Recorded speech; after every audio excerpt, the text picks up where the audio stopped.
Hey, before you click away, listen. Because what you're about to hear is not just another story about secret agents. This is a story about people who spent years performing in the theater of life, with no right to a curtain call and no right to applause. It's the story of one of the most remarkable episodes in Mossad's history, Operation Brothers. A mission where the stakes weren't documents, money, or technology. The stake was life. Thousands of lives. And it all began with one, seemingly harmless idea. No explosions, no weapons, no assassinations. Let's build a fake tourist resort in Sudan. Let it look like a European traveler's dream. Let it work so well that no one ever realizes it's a cover. And under that cover, at night, we'll pull people out of the hell that Sudan was for them at the time. Why? Because they were Jews from Ethiopia. Because their lives were in danger. Because Israel made a decision. Our brothers will not be left there. But how do you do that, when every step can end in death? How do you save people when you can't even admit who you are? How do you live for months under a false name, in a foreign country, with zero room for error? And what happens afterwards? When the mission is over, but a person never really returns to their old self? That's what today's episode is about. And finally, it's about the fact that sometimes the greatest courage is not defeating the enemy, but staying in the shadows so someone else can have a chance at life. So stay with me until the end. Today I'm going to tell you how Mossad built a tourist resort to save people, and everything that was happening behind its beautiful, colorful facade. Let's begin. Picture this: Sudan, desert by the Red Sea. 1982. It's night. 2 white jeeps park with their lights off. People get out in silence. Some speak Hebrew, others Amharic, but nobody talks, because everything has already been said. In a few minutes, they'll begin a march on foot, more than 20 kilometers through the desert. The goal? The coast. From there, invisible to the world, they are to leave, to a new life, to a country they have never seen. To Israel. How did it start? The 1980s. Ethiopia plunged into chaos. The Jewish community, Beta Israel, persecuted, isolated, trapped in camps in Sudan. Israel makes a decision: rescue them. But in secret, officially, no one knows. Publicly, they cannot admit it. Logistically, they need a cover. And so the idea is born that will go down in history. Let's build a fake diving resort on the Red Sea. Name: Arous Holiday Village. A paradise for lovers of coral reefs. Wooden bungalows, European tourists, colorful brochures, beach, diving courses, dance nights. Mossad agents play roles: the receptionist, the chef, the diving instructor, the smiling model from the brochure. In reality, at night, they lead columns of refugees across the desert. They organize sea and air exfiltration. They scan every single contact with Sudanese authorities. What makes this operation unique? It wasn't about eliminating targets. It wasn't tech espionage. It was a rescue mission built on the psychology of extreme responsibility. The agents weren't just risking their own lives. They were risking other people's lives, the lives of those they were saving. Every mistake could mean the end for the entire group. It was an operation running on emotional tension rather than open confrontation. Success depended on answering a few key questions.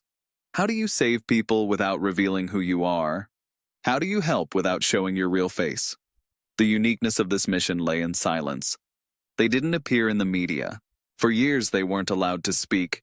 They kept their memories to themselves, the photos in drawers, their names in archives. And that is exactly why this story has such power.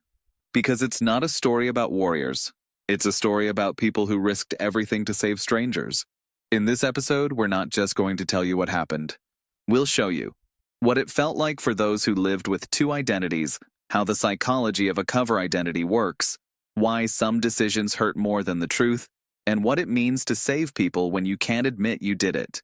Operation Brothers is not just an intelligence success. It's a psychological portrait of a human being torn between duty and conscience. But before we carry out the mission, we have to ask one key question. Where is this operation even supposed to happen? Where can you hide something so huge? In plain sight? Because courage alone is not enough to save people. You also have to create a place that doesn't exist. A place that will be so real that no one ever asks what happens after dark. So how do you build a fake paradise for the needs of an intelligence operation? Picture another scene. Imagine Arous Holiday Village, Sudan, 1983. A tourist from Italy sits down for breakfast. Out of the kitchen comes Ahmed, the smiling head chef, serving pita bread and fruit. On the beach, Yossi is preparing diving gear. At the reception desk, Sarah says into the phone with a smile, "Yes, we have a bungalow with a sea view available." None of these names are real. None of these people are who they claim to be. All of them are Mossad agents, and all of them know that another operational day is just beginning. How do you build a false identity, Mossad style? The Arous cover was absolutely real. Actual buildings, real printed brochures, paid ads in European travel magazines. Every detail was controlled. The female agent playing the receptionist had to know Sudanese food prices and the opening hours of local offices. The diving instructor had to actually teach and actually be a strong swimmer. The fake names had to be backed by documentation in case of inspection. This wasn't a game. It was a living intelligence construction. The agent, in the morning, takes tourists to the reefs. At noon, negotiates with a local customs officer. After dark, organizes the transfer of dozens of refugees. You can't do that without internal splitting. An emotional mask, control of tone of voice, avoiding impulsive reactions, even when unexpected questions come up. Mossad agents were trained to breathe as someone else, but always with the mission in mind. They operated in a country that didn't know they existed. If they were exposed, there would be no diplomatic protection. One mistake could mean not just arrest, but the collapse of the entire mission. And despite that, they welcomed guests, served clients, paid taxes, ran diving courses. It was total theater. But every actor knew their role by heart, and everyone knew there is no second take. Arous wasn't just a cover. Over time, it became a psychological survival environment. The psychology of a cover identity is not just a role. It's compressing your emotions under the pressure of total control. In Operation Brothers, the agents didn't hide in the shadows. They hid in the light, among beaches, sunshine, tourists, and umbrellas. But their job wasn't to provide experiences. Their job was one, save people, and not be remembered. But how long can you live like that?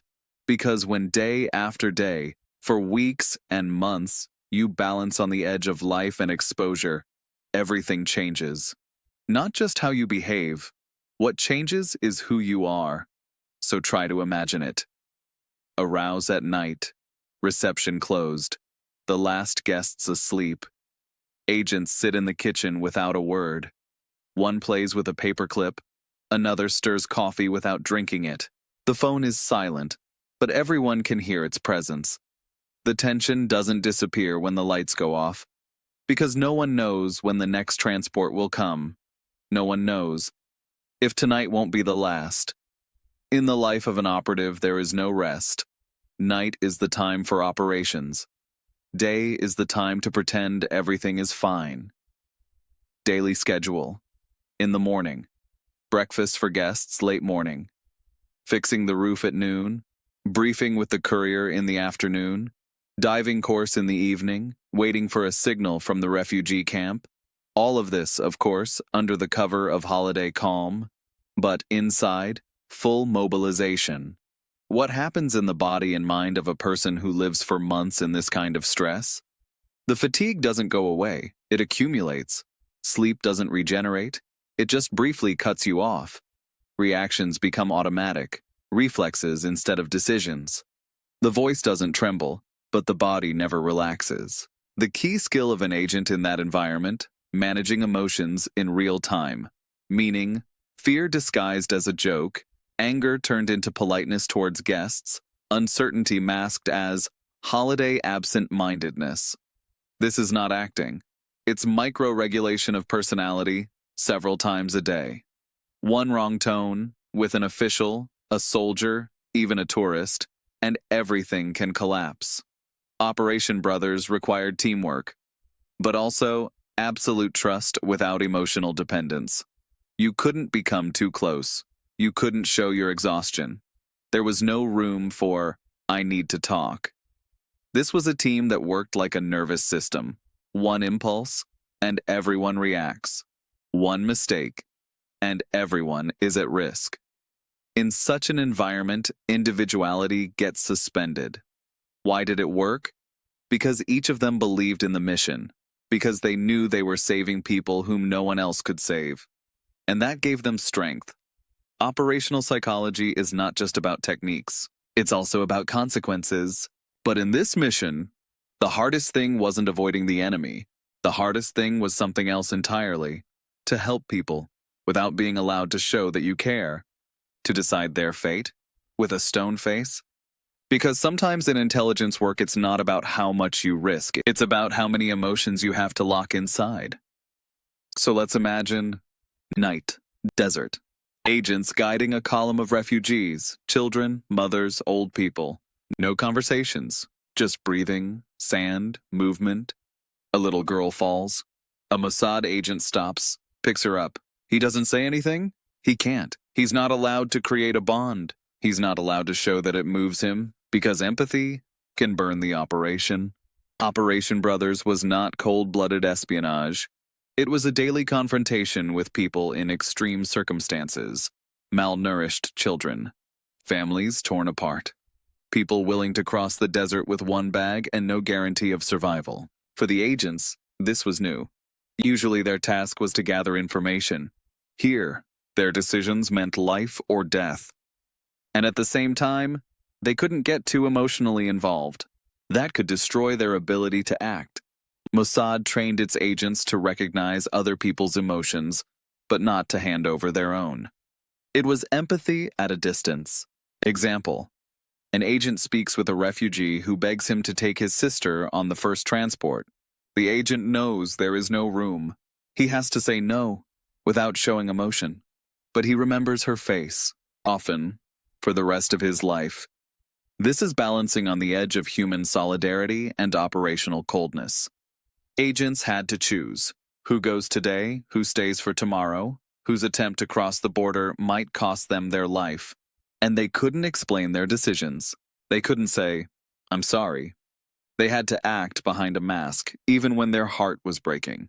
And that's why empathy was so dangerous, because it could slow down a decision, shake their tone of voice, make someone realize they're not like us. The agents couldn't form bonds with the refugees, but paradoxically, they were with them every day. Psychologically, they were caretakers, guides, guarantors of hope. Formally, they were just transport organizers. And even though many of those rescued remembered their faces, the agents left no names. Mossad agents saved thousands of people, but many of them never knew to whom they owed their lives.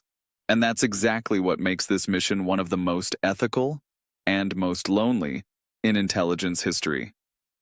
But in order to help at all, first you have to survive. Day after day, week after week, in a country that doesn't know you. In a country that, if it discovered you, wouldn't give you a second chance. Because in Sudan in the 80s, being invisible was a survival skill. And what did the everyday life look like? On the surface, completely ordinary. Imagine Port Sudan fish market. A Mossad agent, officially the resort's head chef, buys fresh shrimp.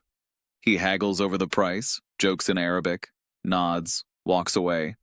Everything looks natural, but inside, every word, every gesture, every slip can be a signal for a local informant. He's white, he has an accent, his papers don't entirely add up, and he knows that any glance can be the beginning of the end. Sudan is a country of strong social norms, religion, language, daily rituals. He had to blend in, not just look like a local. He had to function culturally, without mistakes. Communication was key. Speaking the local language, but not too fluently, so as not to raise extra questions. Talking to officials, respectfully, but without openness. Tourists, served with a smile, but not with unnecessary closeness. The agents had trained beforehand, local proverbs, gestures considered rude, rituals of haggling, family structures. A language mistake could cost more than an error in the paperwork. Example: an agent is supposed to play a Muslim. That's his cover. Suddenly he's asked to join Friday prayer. What does he do? If he refuses, suspicion. If he goes, he might make a ritual mistake. Solution: an arranged urgent trip. A logistics-based extraction in operational mode. There were dozens of situations like that, and each one required an instant decision based on cultural knowledge. When you live for many months in a foreign culture, eventually it seeps into you. Cultural adaptation is not just strategy. It's a process of your psyche dissolving in a place that doesn't know you're there only temporarily. The agent can't show he's an outsider, but he also can't fully assimilate, because then he starts to forget who he really is. And that's where the danger zone starts, between fiction and reality. Operation Brothers was only possible because the agents knew not just the language, but the social codes, rhythms, patterns of relationships, and they could play them in such a way that no one had any reason to ask, "Where are you really from?" But even the best language skills, even perfect camouflage in the crowd, even full awareness of every social code, won't protect you when life throws you into a moment where you have to decide here and now, a decision on which everything may depend. Because in operations like Operation Brothers, every moment is a game for the highest stakes, and sometimes you don't even have a minute to choose. So how do you make choices that can end everything? Let's jump into one of those moments. Sudanese road checkpoint. A jeep full of tourists from Europe. But at the bottom of the trunk, documents, comms equipment, maps. The Mossad agent behind the wheel has a couple of seconds to decide. Stop and pretend to be surprised? Turn back and risk a chase? Activate Plan C, which even his companions don't know about? The decision is made in a split second. The consequences can last a lifetime. Mossad operated in conditions of no predictability, limited time, minimal data. Every decision was like a chess move. With one difference: the board kept changing while the move was being made. Agents were trained in micro-threat analysis, reading a guard's facial expression, counting the seconds between his questions, remembering where every bag lies, in case they need to activate an emergency plan. Example? Scenario 1. A transport ship from Israel is approaching the Sudanese coast. Agents have 20 minutes to get dozens of refugees across the beach. In that time, the radio is silent. Do they launch the procedure or abort? Scenario 2. A local official shows up at the resort asking about a permit for renovation. The agents don't have such a document. Do they claim it's on its way or hide behind the boss in Khartoum? Every answer is a potential exposure. Everything depends on one thing: the ability to make a fast, rational analysis in conditions of uncertainty. Risk wasn't eliminated. It was managed. Support systems, Plan A, Plan B, Plan C. Encrypted communication channels. A backup agent playing a resort guest. Real tourists as cover. Actual clients who masked operations. Even the time of day for a given operation was calculated. Sun, tides, presence of tourists, Coast Guard patrols. There were no safe mistakes in this mission. Every misstep could mean arrest of the whole network, retaliation against the refugees, shutting the operation down. That's why Mossad agents were trained to function under constant pressure. Elevated heartbeat, but a steady voice, tight stomach, but controlled hand movements, no data, but a firm decision. Stress wasn't an obstacle. It was part of the operating environment. And despite all of that, despite the stress, despite decisions taken in fractions of a second, one thing remained unchanged: strategy. Because in this game there was no room for improvisation. Every step, every reaction, every maneuver was thought out. Every agent knew they weren't fighting alone, that they were one cog in a mechanism that had to work flawlessly. And that is exactly why the operation succeeded. Why? Because every decision was part of a bigger strategy. Because every agent knew clearly who decides what and when. Because in Mossad, there are no spontaneous heroes. There are disciplined professionals. And in all of this, one skill was the most important: the ability to make a decision before reality makes it for you. But even that key skill, making decisions faster than reality, has a price. Because after the mission, it's not enough to go home. It's not enough to take off the mask. It's not enough to switch off the state of readiness. Because what's left then? A person who has lived in two worlds for years. Who was someone, and at the same time, no one. Who saved lives, and couldn't tell anyone about it. And that's the story that's hardest to hear. Because when the mission ends, the identity doesn't just snap back. Imagine. Tel Aviv, 1990s. A cafe on the boulevard. A middle-aged man sits alone. The coffee is getting cold, the paper is open, but his eyes aren't focused. No one recognizes that he was once a diving instructor on the Red Sea. Arous is gone, but he still carries it inside. Operation Brothers ended in success. Hundreds, thousands saved.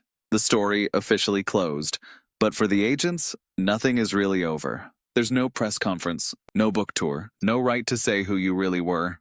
For many of them, this was the biggest test. To live as nobody, after spending years as someone on whom lives depended. The agent comes back from the mission to the normal world. Shopping, family, office, silence. But his internal rhythm no longer fits. He doesn't trust people, though there's no reason not to. He scans faces on the metro, even though it's unnecessary.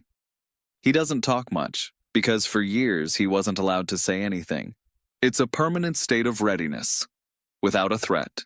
During the mission, every decision had weight. Afterwards, decisions are trivial, but the psyche can't treat them lightly. The psychology of operational identity is clear. A long-term cover means a lasting split. The agent gets attached to the role. The role becomes part of the real self. When the cover disappears, the old self doesn't return. Because that, too, was partly a construct. The agent no longer knows where their authenticity begins. Today, Operation Brothers is mentioned in museums. There are photos, exhibitions, films. But the agents? Most have never said a single public word. They've never appeared on television. They've never published memoirs. Because their greatest achievement was what no one saw. And their greatest challenge, living without the ability to tell the truth. And here lies the paradox of this story. The greatest victory is the one no one witnessed. The heaviest burden is the one you're not allowed to talk about. And even though those who ran this operation stayed silent for years, the world eventually, slowly, began to uncover what had happened.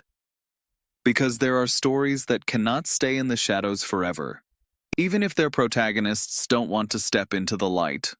And then, the film appeared, 2019. The movie, The Red Sea Diving Resort with Chris Evans, hit screens. For many viewers, it's the first contact with a story that had been a secret for decades. But for former Mossad agents and those who were rescued, it's a reminder of a mission that changed their lives. Operation Brothers, run by Mossad between 1979 and 1984, remained strictly classified for a long time. Only years later did publications and first-hand accounts start to emerge. In the article, An Incredible Mossad Rescue in the Red Sea Diving Resort, published by Hadassah magazine, the author describes how Mossad agents, posing as Swiss investors, ran a fake diving resort in Sudan that served as a cover for evacuating thousands of Ethiopian Jews. Gad Shimron, a former Mossad agent, in his article, My Time in Mossad is Secret, except for one unique mission, published in the Times, stressed that Operation Brothers was unique because it was the only mission in which Mossad functioned as a quasi-humanitarian agency, saving thousands of lives. The film The Red Sea Diving Resort received mixed reviews. In a piece published by Time, critics pointed out the white savior perspective and the way the story sidelined Ethiopian Jews and their own role in their rescue. Because, as so often happens, when a story finally makes it to the screen, the picture the world sees isn't always complete. It isn't always fair. But above all that, above films, articles, controversies, one thing remains: the legacy of the operation. A legacy that can't be argued away, a legacy that today is visible in every new generation of Ethiopians in Israel. And that is exactly what the next testimony talks about. Operation Brothers had a huge impact on the Ethiopian Jewish community in Israel. In the article, An Unsuspecting Hero, published by Jewish Life magazine, the authors describe how Daniel Limor, one of the operation's leaders, played a key role in its success, even though he never saw himself as a hero. Operation Brothers remains one of the most remarkable and courageous undertakings in Mossad's history. Thanks to first-hand accounts and press coverage, the world could learn about this extraordinary story of rescue, courage, and sacrifice. And maybe that's where the real strength of this story lies. Not in the film, not in the articles, not in the retellings, but in the simple fact that today, thousands of people are alive because once, in the dark, with no right to fame, someone went all in. Operation Brothers is a lesson in courage, but also a lesson in silence. And if you want to hear more stories like this, about secret operations that changed people's lives, about the psychology of intelligence work, about the shadows that shape our world, hit subscribe. Give this video a thumbs up. It helps us reach people who are looking for stories like this. And tell me in the comments, what moved you most in this history? See you in the next episode.